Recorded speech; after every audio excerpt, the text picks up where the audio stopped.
Have you ever fallen victim to the Diderot effect? I'm gonna guess you have, but let me explain what this is. French philosopher in the 18th century, Denis Diderot, was not doing financially well. And Catherine the Great decided that she was going to be the savior of his story and offer to buy up his whole library. He then was like, okay, I'm doing well now. I'm gonna buy myself a fancy robe. He got this beautiful robe and suddenly he realized that it felt out of place. It was like having a Birkin bag but driving a Toyota. And so he ended up going and buying a ton of other items to try and make it look like his robe fit. It wasn't conscious, but it just felt like this robe would look better with this blanket and this rug and this couch. And suddenly you're buying a ton of things that you don't need. This is so common in clothing, in beauty. And so this year I have challenged myself to deciding that if I'm gonna buy something, I'm going to wait 30 days before buying something else that I feel is necessary to complement that first thing. Everyone has habits. Some are productive and others are detrimental. Bad financial habits in particular can create a cycle of debt, poverty, and missed opportunities. So let's talk about it. When we are able to identify these and how our bad habits are keeping us poor, we can identify how we can do better and break that cycle. So hello everybody and welcome back to my channel. If this is your first time here, hello, welcome. This is Essential Patience and I am Patience. We have conversations about society's impacts on our lives and our finances and how we can take back that power to live more intentional lives and make more financial decisions that benefits us and puts us on a path for financial independence and financial freedom. So if that sounds good to you, be sure to like this video, subscribe to my channel, and ring the notification bell so you do not miss out on any of my future videos. Let's dive into these topics about bad habits and how they're keeping us poor. So when I say bad habits, what are you thinking of? Put it in the comment section now, what would you consider to be bad habits that people have, especially ones that cost them a ton of money? Okay, now that you've listed your own, let me give you some examples of my own. Smoking, drinking, gambling, drug addictions, impulse shopping, excessively eating out, and vanity-driven purchases. These are some of the most common bad habits that inhibit the ability to build wealth and just drains you financially. But they're not the only ones. And these habits not only consume your money in the short term, but they also represent a significant opportunity cost over time, preventing individuals from achieving their financial goals. In this video, we're going to explore the financial consequences of these bad habits and the opportunity cost they impose and the strategies to break free from their grip and grow towards financial independence. So we're going to break down some of these bad habits and how much they're really costing us. The first one I mentioned was smoking. While less prevalent today, has been a fixture in American culture and world culture overall for a very long time. Back in the 1900s, there were probably more smokers than there are today. Now we know a lot of consequences, but still a lot of people fall into the trap of smoking. And the financial impact of smoking is profound. In the United States, the average cost of a pack of cigarettes is about $8. And this is according to MoneyZine. Though prices can be higher depending on the states, I know there's some states who are trying to make it over $15, $20 just so that people are less incentivized to buy it, but then also it is too expensive for the average child to pay for. And for those people who are smoking a pack a day, this can average over $2,900 over the course of a year. And if you keep this habit for about a decade, that's over $30,000. Imagine what you can do with $30,000, and all this money is going for smoking, something that is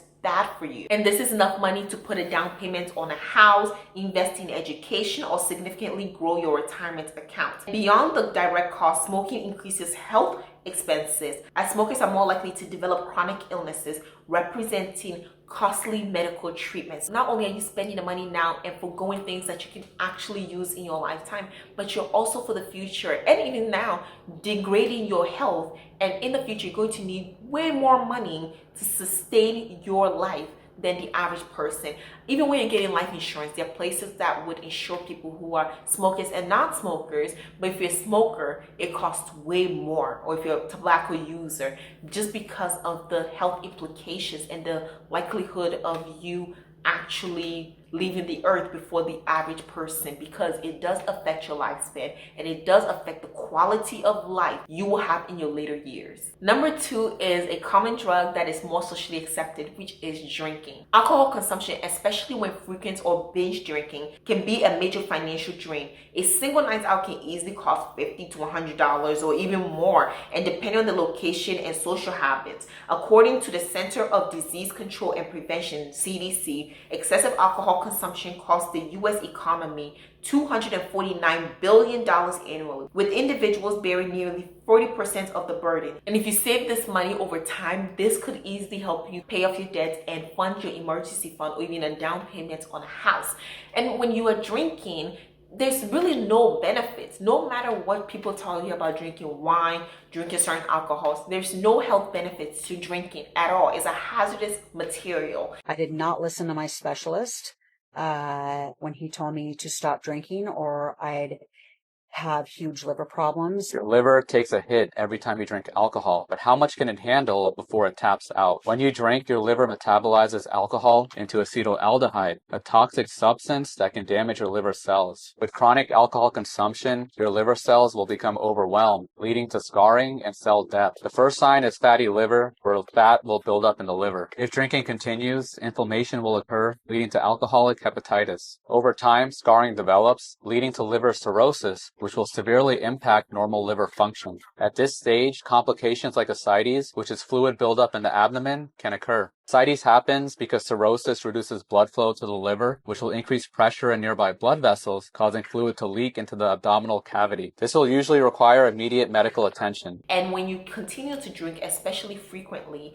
and you're one of those social drinkers who goes out and then gets drunk, it's also costing you mental ability and putting you in a physically unsafe position. When you are drunk, you do not have the ability, the full ability to defend yourself.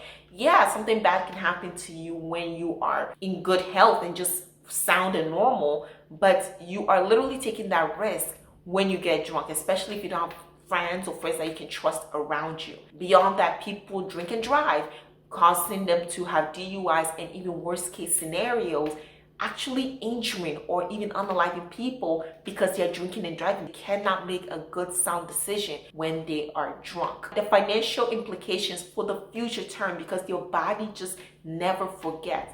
And even let's talk about the next day when people get drunk and they wake up and they are hungover. That entire day is basically wasted. You're not going to be that productive as you would be if you woke up with the clarity of mind that you otherwise would have had you not gone drinking. And so it costs you not just financially, but health-wise and your time. Number 3 is gambling. And recently, there's a specific type of gambling that is growing well beyond what is normally even seen, and that is sports betting. And it's even worse because now younger people are gambling, sports betting more and more because it's not seen as the traditional form of gambling. But gambling, whether in casinos or online, or via lottery tickets, is designed to benefit the house, not the player. And the average American spends about $600 annually on lottery tickets alone, with virtually no chances of significant return. And it is actually necessary to know that poor people participate in the lottery system than any other financial group of people. According to Fortune, America's poorest household spend about 33% more of their income on lottery tickets than rich folks. And for compulsive or gambling addicts, it's not just a few hundreds of dollars. It can be tens of thousands of dollars or even hundreds of thousands of dollars. But we just know that poor people are spending so much money that they don't have on lottery tickets. There are poor people who buy a lottery ticket basically every single week. And this is not great because that is one of the markers of poverty. It's just the lottery. It's like how when you go into a poor neighborhood, you see a lot of payday lenders. And then when you go into middle-class neighborhoods, you just see a bunch of people with, large mortgage payments and car leases and car loans. Those are markers of being a middle class. But spending money on lottery, hoping one day you're going to make it big. Could you possibly? Yes. But even we see that people who win the lottery overall do not have the best chances of life, especially if prior they did not have good financial management practices, which most people just do not, and that's why they keep avidly buying into the lottery system. Because of that, they are more likely to lose it within a few years. Definitely by the end of the decade of them winning it, most people, the money is gone, and they're literally worse off than before when they won millions of dollars. The fourth one is one I'm not going to dwell too much on because I know it's very sensitive, which is drug addictions. I just know that it's cost a lot of money, and even the process of getting out is not even the same as quitting gambling or even quitting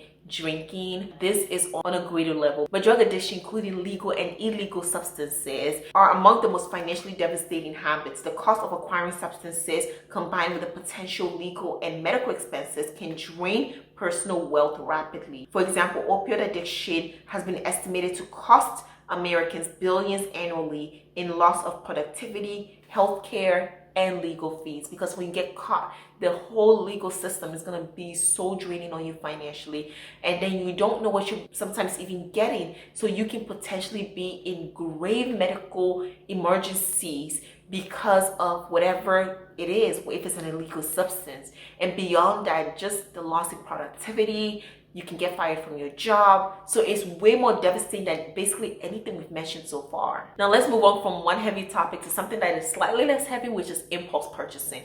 Impulse purchasing fueled by overconsumption, fueled by social media, and fueled by a changing culture where accumulating material things is seen as a good way to indulge in yourself and a good way of spending money on yourself, has cost Americans billions of dollars per year. And whether it's impulse shopping triggered by emotional reasons or marketing tactics, results in unnecessary expenditures that often go unnoticed until they accumulate. According to a survey by Slick Deals, the average person spends $151 per month on impulse shopping, down from $314 in 2022 and $276 in 2021 and $183 in 2022. So it's been going down, and we're very happy for that. But we do know that part of it is the economic reasons and how the economy has not been the same since we came out of the world being shut down. But what do people spend all this money on when they impulsively shop? Well, let's look at the numbers. So studies found that clothes made up 55%, food and groceries 50%, household items 42%, shoes 32%, takeout 23%,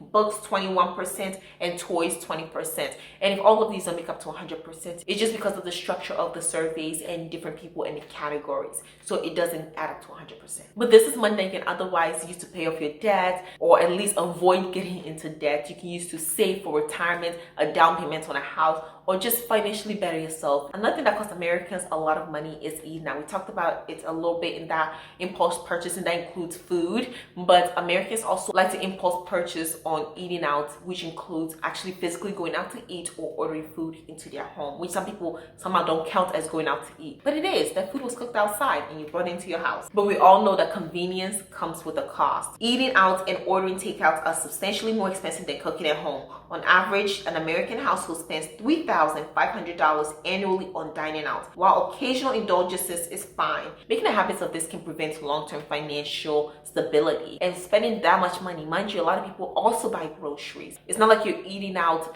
breakfast, lunch, or dinner. I mean, some people are. At the end of the day, they still go and buy groceries, and then sometimes the groceries rots because they didn't even spend time to eat it because they're too busy eating out. So don't let this be a bad habit that is draining you financially. And number 7 is vanity and spending on your appearance. We all want to look good. Everybody wants to spend money to look good, smell good, have good hygiene, appear to have the entire life together. But with social media, we know that it goes way beyond that. It's all about the aesthetics, having the it girl aesthetics, the clean girl aesthetics, the mob wife aesthetics, the coquette aesthetics. Concept decor part 2, mob wife, clean girl, old money, quiet luxury, over the top weddings, excessive spending, all blended together based on what's trending. But hey, it's all about the love and the happy ending.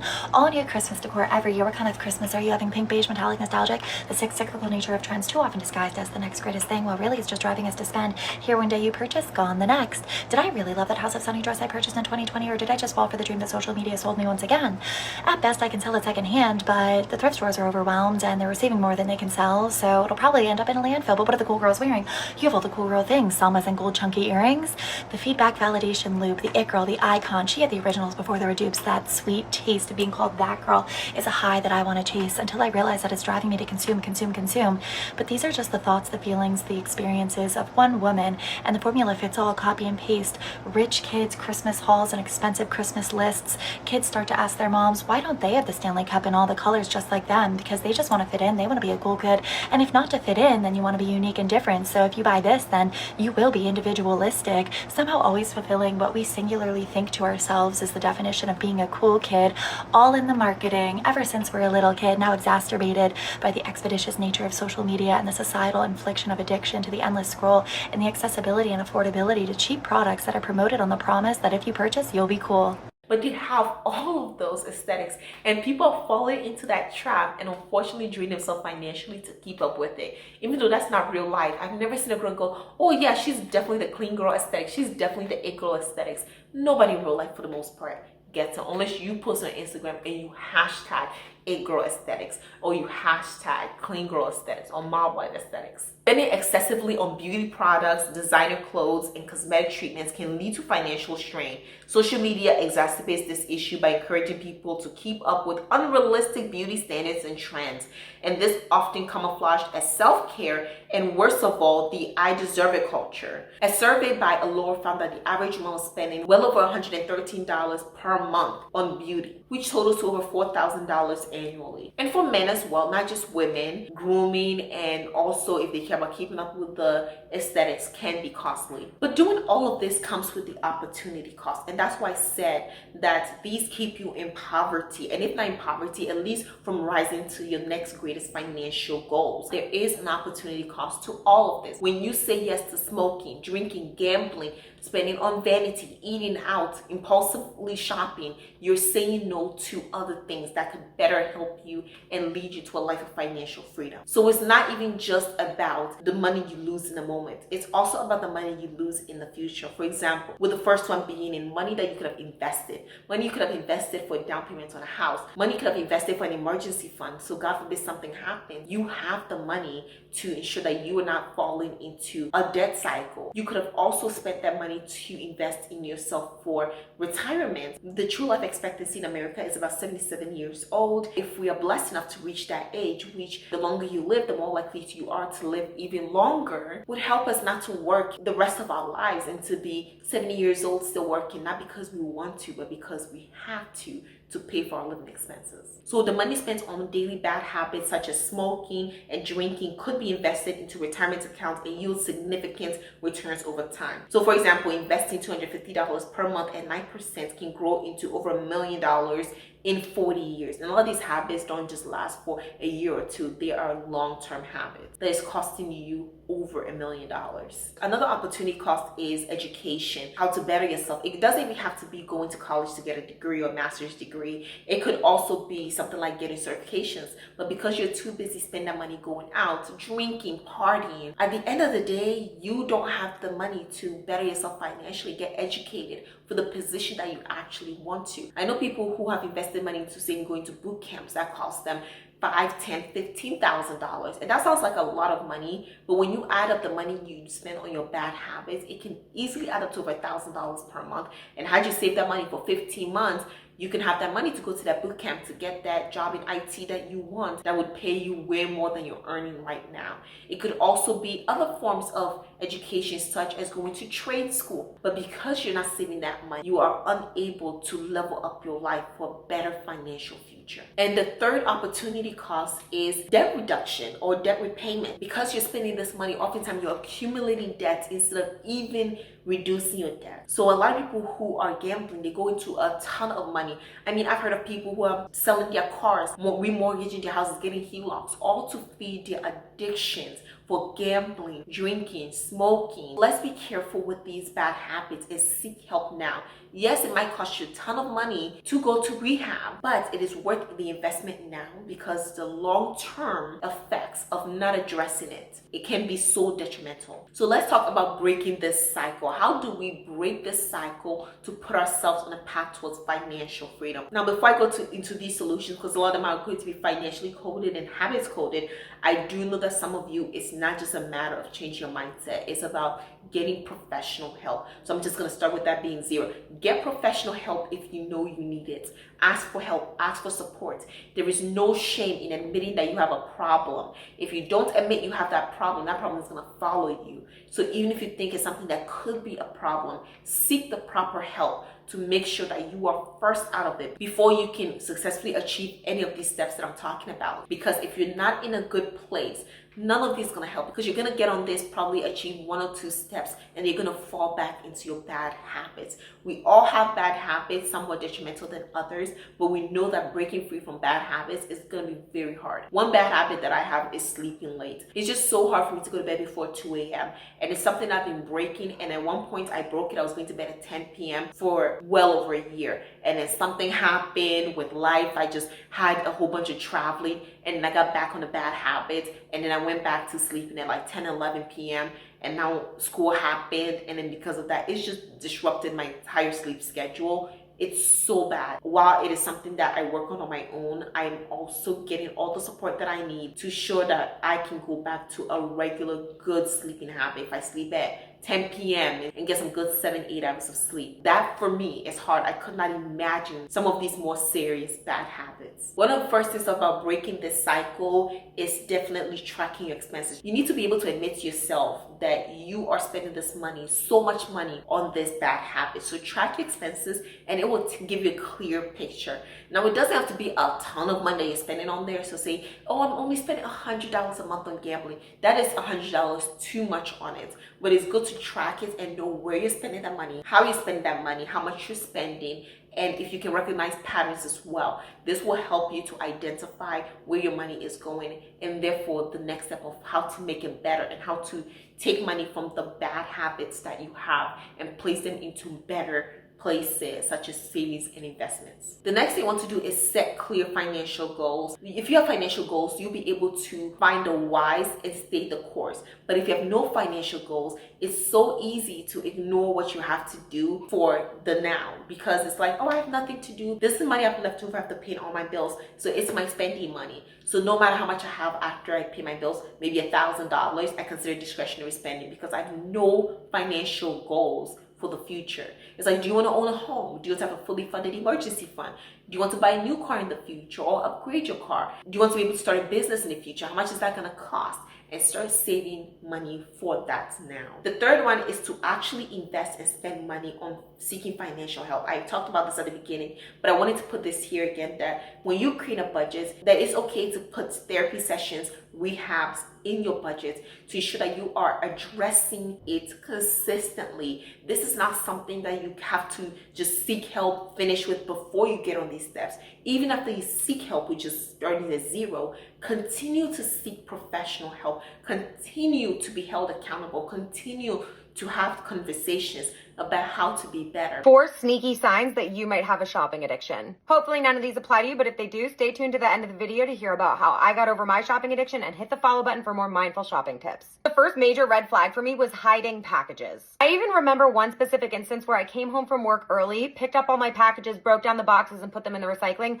Also, my husband wouldn't notice how much I bought. The second big warning sign for me was the anxiety that I felt anytime someone mentioned money. No matter what the conversation around money was, whether someone was talking about how much they were saving, a trip that they were saving up for, how much their credit card bill was that month, the salary increase they were asking for at work, I would become a giant ball of nerves because I knew that I was spending more than I was earning. It was very difficult to plan for any kind of financial future when I was so deeply in the red. Which brings me to point number 3. My doom spending was out of control. It is my personal belief that once your debt reaches a certain point, you become very disconnected from the amount of money that you actually owe. And your perception of what things cost becomes incredibly skewed. Because what's another $1,000 when you already owe $30,000? And number 4 was all the junk mail I was receiving. Your mail will start to get really weird. You'll get lots of letters from banks and credit card companies offering you more money. I was in so deep and I was so delusional that I did not see that as a bad thing. Now I see that mail for what it is: deeply invasive and predatory. I wish there was a simpler answer for you guys, but unfortunately the way that I overcame my shopping addiction was a full-on spending ban. Oftentimes it's not something that you just fix over the next few weeks and that's it. So put in your budget, It is not a shame that even after you get help and you're better, to continue to seek help, to stay on course. So spend the money that you need to be better and to seek professional help as you continue to need it in the future.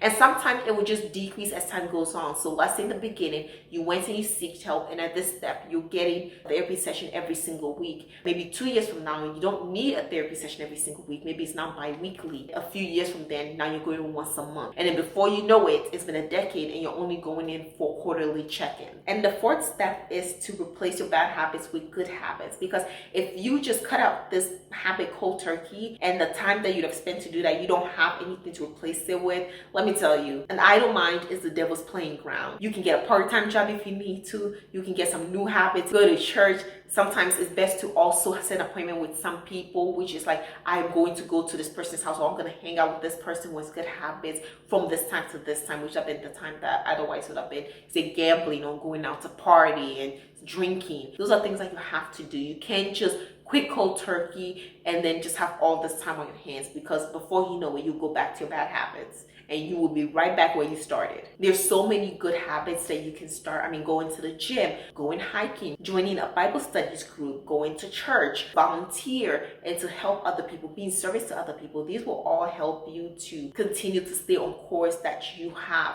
to see yourself building good habits. The fifth step is to limit your exposure to these bad habits or anything that triggers these bad habits. So for example, let's say you used to do online gambling. Make sure to unsubscribe from all of your emails. Or even if you went to casinos and you sign up for a rewards card or whatever card type of card you have, block them. Block them on all forms of social medias that you have. Sometimes you may have to stay off of social media in general. Be careful with the media that you consume. Be careful with the friends that you hang out with. So let's say you have drinking buddies and then now you decide that you don't want to drink anymore. You just may have to not hang out with them as much, or hang out with them in a different setting. So one thing to think about is, what are your spending triggers? To think about it. When you're stressed, do you tend to buy? Lonely, you tend to spend money? Is it when you're scrolling Instagram? Is it when you get a coupon code in your email? Being able to identify your spending triggers will help you set boundaries, which is really helpful, right? Like, do you need to spend less time on social media? Do you need to unsubscribe from emails? Like, what are the things to put in place to help you spend less? So it's a good question to ask yourself. But you have to do what's best for you, and not just, people are saying that you're not who you used to be. It's okay. We don't have to be this people who we are forever. Changes can be good. And when good changes are taking place, we should appreciate it and for what they are. So don't just fall into that trappings of, oh, you've changed and you used to be fun and now you're no longer fun. It's okay to no longer be fun if it means being healthy and living a more financially successful life.